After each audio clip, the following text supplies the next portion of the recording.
warm welcome to our next episode of Unfiltered Stories. And this time we will try to demystify industry cloud. So, industry cloud, much ado about nothing. And I don't think you have to be a scholar on Shakespeare to pick up on the irony of that question. But the discussion around industry cloud, and industry cloud is just a broad placeholder, but it's full of contradiction. On the one hand, the topic pops up time and time again in all these CEO surveys that we've seen everywhere online. And perhaps because of that, the marketing drum of the many technology providers then beats quite vigorously. Yet on the other side, when we discuss the topic with CIOs, there's a healthy degree of skepticism, sometimes even outright disdain, saying this marketing fluff as analysts speak. So more than enough reasons trying to cut through all this market noise and provide best practices. But like always, it's a question of what the context for those discussions and through which lens are we looking at the topic at hand. And for us at HFS, the context for those discussions is that only one third of organization is actually achieving their priorities with cloud native transformation. And therefore, again, there's background to how can industry cloud, how can industry specific capabilities help organizations to finally move the needle on that transformation journey and ultimately also help them to capture business value. And to help us shed light on all those issues, I'm really delighted to welcome Addy Dubhashi from AWS, and Piyush Saxena from HCLTech. Welcome, gentlemen. Thank you. Thanks for having us, Tom. Great. We look forward to it. Addy, let me start with you. Can you please start out very quickly and succinctly, if you could, just rank and serial number? But then from an AWS perspective, how are you seeing industry adopt cloud for the at times very specific needs? Addy? Thanks, Tom. My role at AWS is the Financial Services Partner Center of Excellence team. Our team focuses on helping our customers understand the better solutions that our partners can offer to accelerate them to the cloud. Some of the key trends that we've seen when it comes to applying the cloud in insurance has been around kind of combining the complexity of application stacks and transforming them to the cloud. So AWS brings a broad set of services, and you have to think of them as Lego bricks. And what we've seen is that customers are looking for kits that can help them combine those Lego bricks, almost like a manual on how to build the right Lego kit that suits your need.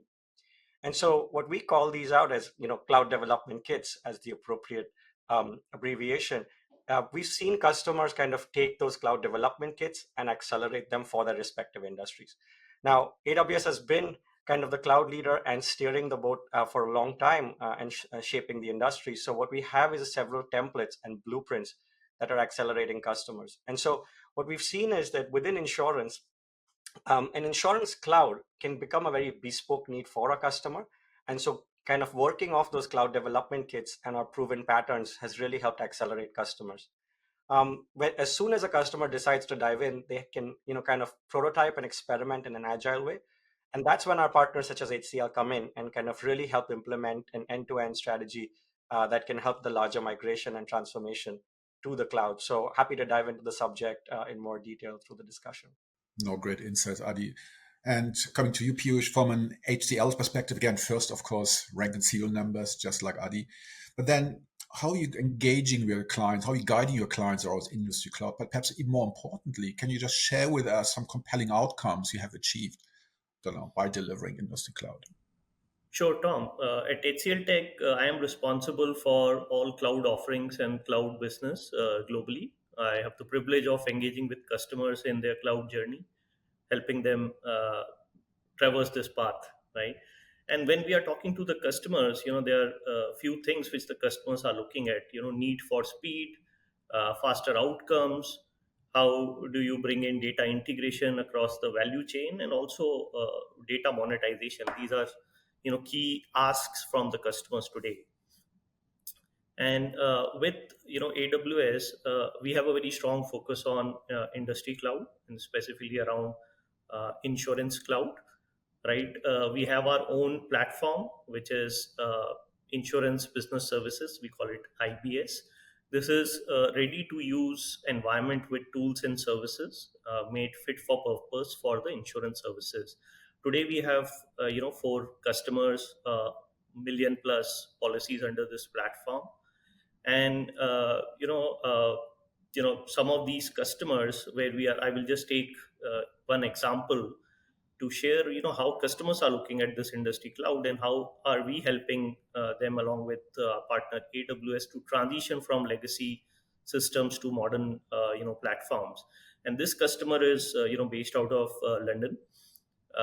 They have over 18 million customers being managed across UK, Ireland, and Canada. And they were struggling with the legacy technologies, and some of the challenges they were facing, poor customer service.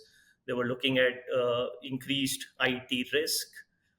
Compliance burden was huge, and the cost per policy for them was extremely high. And we brought in our IBS platform on AWS. We introduced cloud contact center and omni-channel support for them. We also brought in single interface for executing these services and compliance workflow from start to finish. And this helped us bring down the cost per policy by 40% for this customer. So this is one use case, and this is how we are engaging with the customers. Thanks for sharing that. Just very briefly, do you agree with what we have seen in our research? Again, so I stated at the outset, only one third fully achieves their priorities. Do you share that opinion? And quite frankly, on my side, anecdotally, there seems to be even higher. Or do you feel, especially from an insurance, from a financial service perspective, you see almost different kind of results and progress with their journeys? On the AWS side, we've actually seen how customers who are able to kind of quantify the goal they want to reach and kind of take this message top down has really accelerated the broader organization. There's an interesting Salient report that calls out that over 48% of organizational budgets are actually getting channelized towards maintaining legacy systems. And so every time a team or an organizational resource budget channels towards this direction, you miss out on the innovation that's happening in the wider industry. With the rise of fintechs, we've actually seen that innovating here is much more rapid and fast. And so when customers are kind of setting this goal top down and allocating their teams to kind of work in an agile manner, we've seen these transformations work really well. Some of our customers, like Nationwide, have actually been able to set the strategy, understand that 80% of their data was sitting in silos they could not access, drew out an action plan and a transformation roadmap, and were able to get to those results. And so it's really important for an organization to kind of think top down about this, allocate the right resources towards innovation. And if you're looking at that transformative data strategy, it's about starting small, kind of being very focused on business impact and going through that cycle in an agile manner. We've seen that work really well. And data modernization journeys are complex, but starting small, kind of keeping that business goal in mind, has kind of yielded good results across our global customer base. No, great insights. And to both of you, what are the main lessons learned from those early deployments? So now, Piyush, could you start us off then? And what you learned, as by learning, I literally mean for better, for worse, because in the end, it's about best practice. What can we learn from those deployments with all innovations? Then it's not easy, but I think provided we define business objective, and that's where we almost see the whole discussion on business value cutting in, because the way we look at it is about aligning technology, about business objectives. But Piyush, perhaps you can just share some from your perspective then about the lessons learned for better, for worse from your end. Yeah, sure. You know, Based on some of the engagements which I talked about, and also, I did talk about one of the benefits which we were able to realize for the customer in terms of reduced cost per policy. There are few other, things which we were able to impact. We were able to impact almost 50% reduction in complaints for the customers by moving them to a more standardized industry insurance solution and platform. Almost 70% faster turnaround time, right? So those are some of the quantifiable outcomes that we were able to achieve for our customers. Also, the customers had to worry less about compliance, obligations and compliance requirements, although it doesn't get eliminated 100%, we all know, but it definitely becomes much easier. Also, integration of partner ecosystem which comes along with this kind of an industry cloud platform makes it easier for customers to adopt. And we all know the way the market is changing. There is evolving customer requirements, happening at a very fast pace. So that kind of agility is what customers were able to achieve. I think there are a set of challenges as well. So let me talk about some of those. Addy again talked about data migration. It's not easy. You have to be very careful and well planned in terms of how do you do the data migration. There continue to be legacy systems which we have to modernize, and it's not easy. There is lack of documentation, which is where organizations like ourselves come in with accelerators to help the customers. There are integration issues with the existing systems, and right, those are the things which we are able to address through the industry cloud solutions. Great points, and I fully agree. Interoperability, moving at least towards kind of ecosystem, should be central to the whole discussion on industry cloud. Adi, from your perspective, don't know what the lessons learned, don't know what surprised you, perhaps for better for worse, on those early deployments. What we've seen is that when it comes to the setup and roadmap that customers are taking, starting with a agile group that aligns the organization at the business, compliance, legal, and business process team, along with the technology team, really helps. So when you start small and you're able to create this small working group, set out a tight timeline, that's been something that scales. Um, we at AWS call it experience-based acceleration. So uh, show and demonstrate versus kind of present and talk about it. And what we've seen is an experience-based acceleration when customers come together along the business and domain teams, along with the technology teams, with that tight timeline in smaller groups. They begin their cycle, they kind of agree on a finite plan and a deadline. They have access to those data sets and control the decisions on what can be used and what cannot be used when it comes to the data sets. And that's what really accelerates. Broader data modernization efforts, larger transformation efforts take time. They need a lot of stakeholders to align. And many times that can lead to complexity that kind of slows down the process. So starting small and being nimble has proven itself. And one of the examples is Sun Life. We had them up on stage at reInvent, and they talked about how being kind of nimble here through that experience-based acceleration process really accelerated them. So what we look at is when a customer is starting on this journey, you want to bring together a small group with the decision makers and the owners of the business and domain, the P&L leaders or the compliance leaders into the discussion, and kind of set up that small and agile group. And that's what scales. That could be right at the heart of complex legacy migration.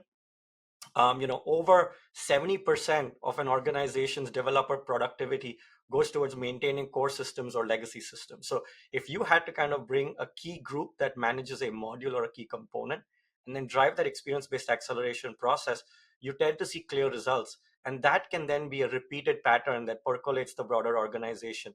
So the organization is learning those best practices as the team starts off, and it's able to take a message in a train the trainer manner. So we've seen that approach work really well.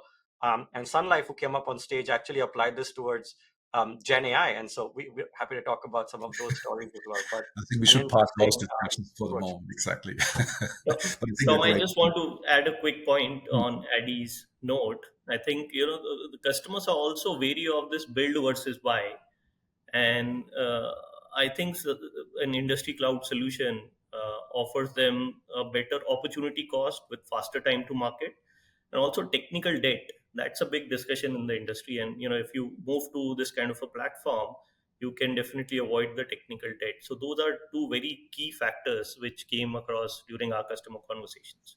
No, it's not just technical debt, it's process debt, it's culture debt as well. So I think it's a great point. And just to close us out, we could go on, but almost if you have one wish, Donald, do we have to reframe the industry cloud discussion? Are there missing pieces? Don't know what's meant to be in there. What are you hearing from clients? But just in a very succinct way to close us out. It's a useful moniker, or do I have to change the moniker? What's your take? Yeah. So look, I still feel that there is need for more awareness in the customer fraternity about the industry cloud solution. Also, I think the question is not why but how in most of the customers mind, right? And industry cloud, when we are talking about essentially four parts to it. One is having an infrastructure as a service layer, like ECS services, EKS services from AWS, having a platform as a service layer where you bring in other solutions like your Lex or Redshift, and then application layer where you bring in content management and BI, and then the customer experience layer where you bring chatbot or self services. And I think the fifth very critical layer is also compliance eligible services. So if you have to make sure you are compliant, your services at the backend should be compliant. So this is what is forming the industry cloud, and you can consume platforms or services. Of course, there are missing pieces which we earlier also talked about in terms of data integration, data migration, or some of the things in terms of having more composable platforms, which can then add to the current environment and value. Great points. Addy, very succinctly and briefly to close us out. Yeah, I'm happy to kind of combine kind of what you were saying, right? What we've seen is that um, customers are going to have certain timelines by which they have to go through these transformations. So kind of working with solutions that have been proven out, best practices that have been adopted is key. Some of the regulations that are really going to steer this, right? IFRS 17 is changing the accounting standard.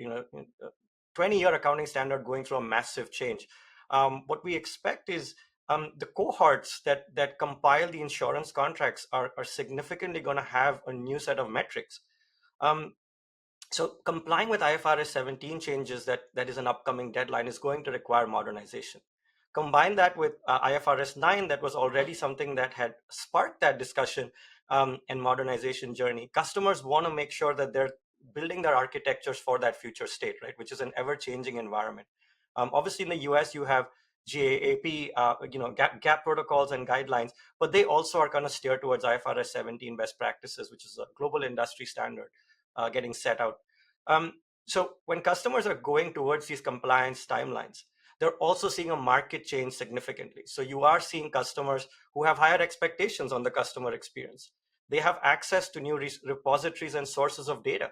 One of our partners, Verisk, has completely opened up their insurance data repositories and making it really accessible to customers to pick and choose the data sets they need for their catastrophe modeling or their actuarial workflows. And so when you have that modern architecture set up, or you're applying a ready platform play that could help you get there faster, you're going to be able to utilize a lot of those system benefits that accelerate you. And so I very much want to encourage the decision makers to think about how you can both kind of comply with the deadlines that are upcoming, that define your modernization, but also kind of think about the customer experience that transforms through this process. And so by applying those modular ready offerings, you're really able to accelerate. The example I shared with Verisk is actually one that can be immediately applied through a demo. So if organizations are kind of figuring out catastrophe modeling, you can very quickly apply a Verisk data set that's available on AWS Data Exchange, ingest that data set into your insurance data lake, and start seeing those industry outputs that you need. So starting small and starting fast is something that can be proven out in weeks and not months. Great insights. Guys, we set out to shed some light on industry cloud. I think it's such a rich discussion. I learned a lot. It's also best of my jobs. But I think there's so much to learn. So we all three of us look forward to engaging with you, the audience. There's so much we have to learn from you, but also we need more engagement, more discussion. So we all look forward to it. Addy, Piyush, many thanks for all your great discussions. Thanks. Thanks, Tom. Thanks, Addy.